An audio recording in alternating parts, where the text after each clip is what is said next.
Like, hey guys, this is Kino again with the GT Club. We're in Austin today, and we are recording out of a very special place. You guys probably recognize it from the background. This is the Petrol Lounge in Austin, Texas. Randy and Jack were gracious enough to let us use their facility to record this. And I have a guest. This is the second time we get to hang out. Sean with McMedics. You mechanic that flies all over the United States and other countries as of recent to work on McLarens. So can you tell us a little about yourself and how you get into this? Well, 5 years ago, a little over 5 years ago, I purchased my first McLaren, and that was an MP4 12C. I'd been wanting a supercar for quite some time, and that's where I landed. Start at the top, right? So I got that, and then I've always been a work on your own stuff kind of guy. There was not a lot of documentation out there, so I started figuring things out, gathering little bits of pieces here and putting it all together, making videos online, and then showing people you can maintain one of these yourself. And they're intimidating though. I mean, looking at those cars, they're intimidating. Everything about them is small, lightweight. Everything is tucked in so tight. So how was that for you the first time you worked on your car? There's some getting used to, because you also have to remember mistakes are expensive.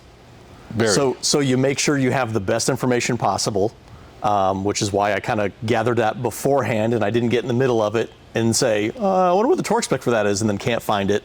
I go in ahead knowing I need torque specs. I need to know where certain things are. Got all that gathered, then go and start doing the job, just to make sure that I don't break anything, because it's going to be expensive, and it's even worse when it's your own car and now it's out of commission and then you can't drive it and you can't enjoy it. Right.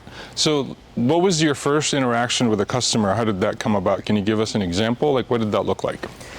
I put a bunch of videos on YouTube showing people, you can own these, you can service them yourself, you can do this yourself. The response to that was, cool, now that I see how to do it, I don't want to.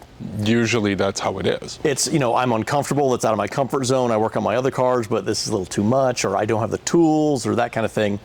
So then it was, hey, if you're ever in the area of fill in the blank where they live, could you do my oil change? Could you do this? Could you do this? And this happened a bunch of times. And then I thought, this could be a thing. I don't go to these places regularly, but what if I did? Right. So then I decided I'm going to go to Southern California, where I have friends. I can hang out with people. I can do whatever. But I'm just going to say, I'm going to show up for a week. Bring me your cars. And I had an overwhelming response to that, to do various maintenance items and that kind of thing, little fixes. Clearly, you know how to do the stuff because I watch you do it. So it started from there. I thought this could be a cool side gig. Yeah. And then within, 3-4 months, it was a full-time gig. Yeah, I remember doing oil change on my 991.2 GT3, and it was 3 drains, and it was overwhelming. I'm like, this takes a long time. The second time, I'm like, I'm taking this to the dealership. I really don't want to mess with it, especially with that weird overflow tank they got. How many drains do these have, like the 720?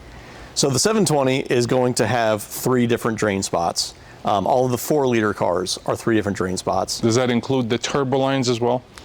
Yes. So on the 4 liters, there's one plug. So the turbo lines come in like so, and then it dips down, and there's one plug to get both of those. So you don't have to take the turbo lines loose anymore like you did on the 3.8 liter cars. So all those you had to take the turbo lines loose separately, drain them. Got it. So now we have 1 instead of the 2. A little easier to deal with. It's a little bit cleaner. You don't have oil coming from 2 directions, that kind of thing. And I'm going to redirect this back to a question that I had from a lot of my friends. And basically, there's a stigma behind these cars, and I think it may have started with the 12C that you started with, that they're quite unreliable. And that's like what I hear a lot. Most of the people who normally have shared this have never owned these cars. It's more like, the hearsay, they're hearing it so they kind of repeat it out loud. But how has your experience been with them overall? Like, you've serviced hundreds of McLarens across the world, the United States. You service a lot of, you've been to Austin twice in the last 2 quarters. How true is that statement, if we're going to talk in general? I have found them to generally be very reliable. There are little things, nothing's ever catastrophic. Yes, there are instances where a driveline dampener has failed, and that'll be on cars from 2016 and earlier across all models. It could happen. It's not insanely common, but it could. Cam phasers, another thing that could happen. That's kind of a big Usually deal. more of an oil starvation now at this point. Yeah. So if you're not maintaining your oil, if you're not changing it on time, say you're tracking it a lot, and you're not keeping on top of the oil level. That's Because where they you can do consume usage. some oil like a lot of other cars. They have a tendency to, and in your hotter environments like Texas, they do have a tendency to consume more than, say, Montana. So yeah, if you're not maintaining that, that's where you can have some problems there. But on the whole, maybe it's the switch quit working, or a little thing like that. That's not that big of a deal. Most issues that you come across, you can simply turn off the car and turn it back on, and everything's fine.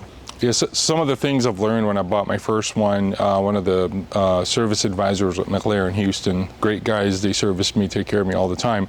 He said, keep it plugged in, and you wouldn't have the gremlin stuff that comes out of it. Because if you can explain the battery is not a usual battery on some of these cars. Like, does it check with other, I guess, sensors on the car to make sure they're reporting okay whenever it's low? Maybe you can formulate this better. So the battery is McLaren specific, and there are some other manufacturers that use what's essentially the same battery, but with different software in the battery. So you have a positive terminal, a negative terminal, just like any other battery, and it is lithium. So it's got a battery management system in that to make sure that the battery is safe and you don't overcharge individual cells. But in that software, there's another plug that plugs into the car. And that's what's specific to McLaren. Ford uses that same battery, but it has Ford software. Mercedes uses it, but it has Mercedes software. So none of those manufacturers will communicate the same way with the car. So that BMS plug is what sends that data back to the car. So it knows, here's the state of charge, here's what should be happening. Now, what does happen, or should happen, if a battery gets low, that BMS sends information to the car, my voltage is here. It'll bring the windows down just a little bit, because not so much on the Spider, but it does get up in there, but particularly on the coupes, the window is tucked up in a track. Right. Because the door's open this way, you can't open it without breaking the glass. So voltage gets low, it says at some point you have to manually open the door, brings the glass down so it's safe. By itself. Then you're right. Oh, wow. That's and awesome. So that's important to have that operating, so the car knows to lower the window so you don't have to buy glass if you have to manually open it. So if we take this car as an example, or my last one, the 18 that I had, it was an early 18, I had accumulators fail. And this is like notorious between forums, between conversations, between my little McLaren circle in Austin. We have about 22, 23 McLarens in it. How do you describe your interaction with the customers, the accumulator failures? How bad is that, in your opinion? It depends on which car. So the 12C has a unique accumulator. It's not used on any other model other than the 12C. Those seem to last pretty well. I had the same accumulators on my 12C up until about 40,000 miles. It's got 52,000 miles now. Replace those. We do replace those often. Quite often it's people that are buying a 12C that don't know they're bad. Then they have it for a year or two. Then we come across, hey, your accumulators are bad. Replace them. Everything's great. Ride's wonderful. The 650, 675, and 720 all use the same style accumulator from the factory. The 650, 675 don't tend to fail as quickly as on the 720. And why is that? What's the difference between, like, is it the use? Is it the suspension setup? On the 720, I'm not completely sure. The way that the active suspension works is very different from the 650, 675. Got it. So that may be a contributing factor of how it shifts weight and does things with how it manages that. But, I mean, weight-wise, the 720 is actually lighter, so it shouldn't be anything related there. It does have more power. I'm not sure if there's something with torque management to where, again, it's shifting something. On 720s, the rear seemed to fail first before the fronts, but on 650s, 675s, the fronts seem to fail first. Gotcha. So I'm not sure exactly why one is different than the other, but on 720s, there are people that have reported as little as 2 years on replacement on those, whereas 650, 675, They tend to be 3, 4, 5 years, but you can have a 720 that does last that long. It depends on road conditions. If you have a lot of potholes, really rough road, that's more prone to blowing them out. Like downtown Austin or Chicago roads. Yes, something like that. You're more likely to have a failure sooner. Right. Than on smoother roads. And then the cool thing I've learned about McLaren now, since I've had their vehicles for a little over 2 years, is they actually are very proactive, and they work on quick redesigns. So we have, this car came in the factory, from the factory with the 765 LT, which is a completely different design. They have a solid piston inside of them, but they started replacing as early as 14, 15 months ago. On other models, older models, whenever they failed, they stopped using the older system and they're putting the new one. And so far, we've seen this to be doing okay, but we don't have enough data to say, like, is this going to be stable? Past some bushings, which they consider now wear and tear, have you really seen like crazy engine failures, transmission failures? Like, Porsche in the 991.1, when it first came out, they've replaced 1,000 engines within a few months. It was a disaster. Ford on their GT350 had fires. You still see Lamborghinis getting caught on fire all over the place. You don't hear as much about them because you're an older, more established company with a lot more status behind it. Then you bring a car like this that costs a lot more to build, trying to enter the market. I believe they're entering a little too cheap, and it's starting to catch this reputation. They haven't been able to shake it off through mainstream and some other areas, or social media folks who've never owned these cars or any other car, for that fact. So, as you kind of mentioned, going back to the 12Cs where that originated, is their approach to solving problems, I think, is where it stems. So people bought 12Cs, they're under warranty, they have some issue, whatever that may be. Let's say it shifts a little bit funny. It may have been fluid level, but they took it in, they don't really know what's going on because it's brand new manufacturer. So what they do is they replace the transmission. They take it for R&D to study what happened to it. Right. So they're replacing transmissions, anything that's connected to the transmission, replace the transmission. So then people see on their warranty ticket, I didn't have to pay anything for it. They replace the transmission. So then people go, well, these transmissions fail all the time. Well, no, not really. Maybe there was a small leak somewhere and they just replace the transmission. Or it could have been a simple service, but they replaced the transmission. Right. So same thing with the engine side of that. Maybe there was a legitimate problem, but maybe there wasn't, but they just replaced the transmission because they replaced the assembly, not fix the source of the problem. They probably fix the problem later on in their own way. Redirecting you've done a trip in California. You shared with me the other day that you took your 720, you had to ship down there, had it aligned at one of your buddy's shops, and then you put how many miles on it throughout 3 weeks? While I had it in California, it was out there for 10 days, including the day that I arrived midday and the day that I left midday. So 8 full days. Oh, 8 days. My bad. 8 full days, and then 2 partial days, which was just pick up, drop off. In that time, I put 1,463 miles, something like that. Right. On it in that period. Wow. And then I had it shipped home. So that took some days to get there. It was home for 2 days.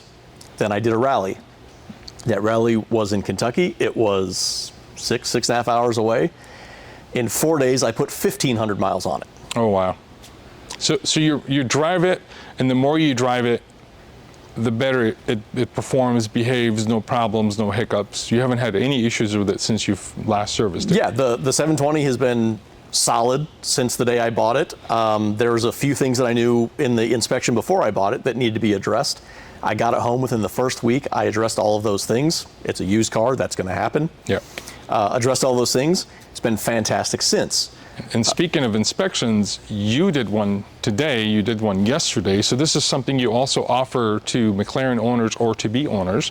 They contact you, they say, hey, I'm looking into this car and I'd like you to come out. So you do offer the service. So what I want to use from this though, is if you go back the last 15, 20, 30, 50 McLarens you've inspected or worked on, if you were to give an advice to a newcomer to the brand and they're looking at a 600 LT, a 570 GT, a 720, what are things that you advise them to look for on the car? Is mileage important? Does it have to be CPO'd? Because I really recommend a CPO for the major big things. Is you're buying a used car, you don't know what's really been done to it and so forth. What would you tell them? What would you recommend?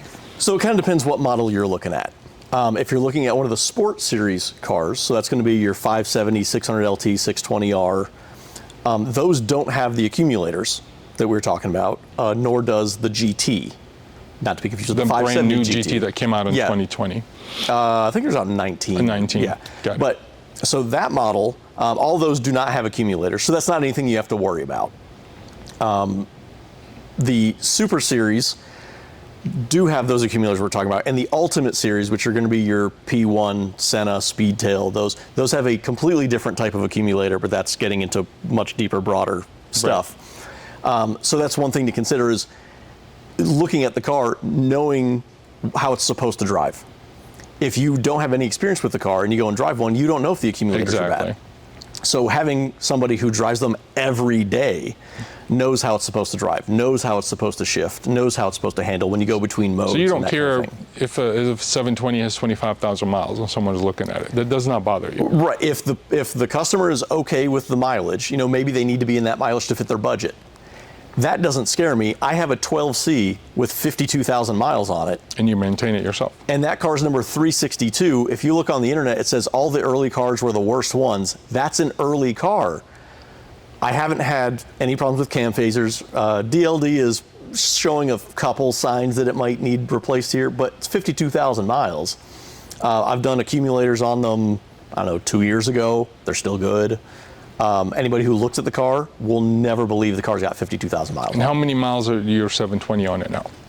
I purchased it with 11,001 mile, November 21st of 2022, and it now has 17,700 something. It's almost like you drive it. You daily the two cars, basically. Yeah, between the two of them, whenever I am home, which is not often, I do drive them. Mileage doesn't worry you, but what are the red flags for you? Where mileage does bother me is if the mileage is too low. And it's 3 years old. Yeah, so I like to see 2,000 miles a year. That means it's been started regularly. Gone through some heat cycles. Yeah, it's been driven around. All the fluids have been cycled. All the hoses are getting wet. They're not going to dry out. Like my driving style driven around, or we're talking a normal person? Take it around the corner, drive it around town. Yeah. I mean, you don't have to bounce off the rev limiter and wear out a set of tires in a weekend. Telling people that bounce off that don't listen to that. But I mean, just give it a good workout. Right. Take it downtown, take it down the highway, get up to highway speeds. Do some steering, do some braking, use the car. Even if it's once a month. And the more you use them, usually the better they behave. Yes. And I've noticed this with mine. It's been sitting for 3 weeks. I've been busy and traveling. I got in it today and it felt a little like, it was grumpy. Tired. Right. And then as soon as it got warmed up and I got on it, within 3 minutes, the car was like, okay, I'm good to go now. Right. So I try to drive mine at least every 2 weeks. I'm not home a lot, so I'll switch off which one I drive to make sure they're getting a workout. And that's why I don't have problems with the car. Right. It is getting a workout. The electronics like to talk to each other and go through their cycles of on off. Sometimes if you fire it up, after sitting a while, maybe some other modules didn't come up at the right speed and it timed out, and then you get this little glitch and you got to turn off, turn it back on. Right. But if you drive them regularly, you don't have those issues. And you're active on the McLaren Live forum. You also get in a few groups. You've joined our little group, Austin GT, and you kind of respond back, and you've been servicing a lot of the members. When would it be crucial for the customer to go to the dealership versus contact you for a service? If it's a warranty claim, so the car is under warranty, that absolutely makes sense. They're going to pay for the parts. They're going to cover wherever the issue is. They're going to cover the diagnostics. In that case, absolutely makes sense. I have a customer in Florida that last week, car is under warranty, but he said, this is what's going on. I want to make sure with you first that it's not something that we can do. Is it press this, do this, reset this before sending it off? If there was somebody local to me, I could, pop in, try that first. Okay, this is something that needs to go to the dealer under warranty. Or maybe it's something that doesn't make sense for the cost of getting me there and that kind of thing. Right. maybe it is that this module just needs recalibrated, where you do have a local dealer. Just take it And there. you could just pop in there, pay them an hour labor or whatever. That's probably going to be more beneficial in that instance. Because we have multiple states that don't have a McLaren dealer. Like all of the states surrounding Montana, Wyoming, I don't think Wisconsin or any of the top states have any. Yeah, so like right, Midwest. Wisconsin, they'd have to go to Chicago. In Utah, they would go to Denver. Oh, Utah still doesn't have one. I thought Salt Lake may have picked one. As far as I know, they do not. All right. And then, Montana, Wyoming, they're going to Denver. You're talking 6-10 hours away. So it might be more beneficial for you to come out and check No it matter out. what, because let's say let's say the car doesn't run. You're not going to drive it there.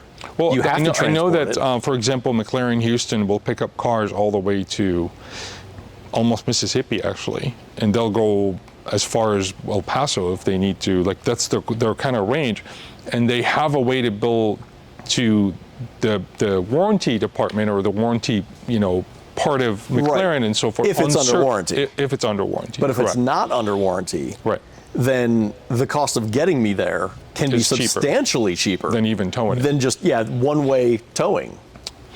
What's your process when a customer contacts you? How does that work? Can you just explain it to them? Like, I contact you, I need your help. How does that work? I get contacted all the time by email, Facebook Messenger, Instagram, DMs, contact form on a website, YouTube comments, any which things. So I get those requests, and it will say something like, hey, I'm in wherever, I've got this car, this is what I need, can you give me a price to do that? So I may have an interaction, ask for more information. They might say, I just need an oil change. They don't realize that brake fluid is every 2 years, coolant's every 5 years. So you make sure I'll cover you while I'm there. Let's make it all happen for that one Right. trip. So, let's make sure that everything is being serviced, not just that one thing. Do you have any other lingering issues? Do you need a second key programmed? Because some people don't think, oh, I don't have a second key. It's super expensive to not have, it's very expensive to have 0 keys, far less expensive to have 2 keys. So maybe they don't think about those things. We have the conversation. Okay, here's the list. I'll say, this is what the cost of travel is going to be. Do you charge for your ticket, your airfare, basically your basic food and expenses while you get there? Not even the food. So it's going to be like a flight or driving, if it's gas, a rental car if needed, a hotel if needed. I have some customers that would prefer they pick me up from the airport and that kind of thing. They might have a car for me to drive. That's fine. Maybe they want me to stay in a guest room or a guest house or whatever. Right. That's fine too. Yes. I'm not tied to, I need 5-star hotel and a luxury car. I get, You're a cheap date. yeah, I get whatever, the cheap car. I rent so much, even the mid-level car is cheap. So I get that. I think my least favorite I've seen you in was the last one, that Mopar thing that you had. What was that? Was that a Challenger or a Charger? I don't know. I don't know the difference. I need to get educated on all this. Yeah, I go got to the Redneck car that they School. gave me. It had yellow guards on it, so I tried to block it out. I don't know. Yeah. So how does it feel being here, like even at Petrol Lounge? I know you know Randy and Jack. You've talked to Randy before. How does it feel being here? How do you like this place? This place is really cool. It just needs more McLarens. It does need more McLarens, but there's a lot of really cool stuff. And if you just appreciate cars, like you don't have to, I only like supercars. Or there's classics, there's supercars, there's muscle, there's all kinds of Like stuff. almost a car museum. Yeah, so you can find something that you like and appreciate all throughout the collection. Right. We really definitely appreciate them here. Any closing thoughts? Any final comments that you'd like to kind of share with people, with followers, with potential customers down the road? The opportunities that I've gotten to be able to go to all these places and work on McLarens has been fantastic, and I meet a lot of really cool people, and I'd like to meet more cool people and see more cool places. And all this McLaren stuff is a real passion of mine. I think that shows in what I do and how I approach it. You and me to meet. I mean, this has been great. Actually, you got me to get another McLaren after we hung out last time you were in Austin. Right, it only took 10 days, and here you are getting another 10 days one. after he came to visit last time in Austin, and I ended up in another McLaren that's sitting behind me right there. But we really appreciate you taking the time. Tomorrow we're doing something, I guess, we're changing some air filters. We are. We're going to work on that too. you guys need this guy. I'll leave all his comments, if you don't, contact information in the comments and in the link in this video. If you don't already have them, it's always a pleasure, Sean. Thank you for educating all of us here and working with us. They're a huge follow of yours here in the Austin and in Central Texas area. And we'll come back with some more videos. Maybe we'll get them to visit us a little bit later. Thank you all for hanging out with us. Thanks for having me.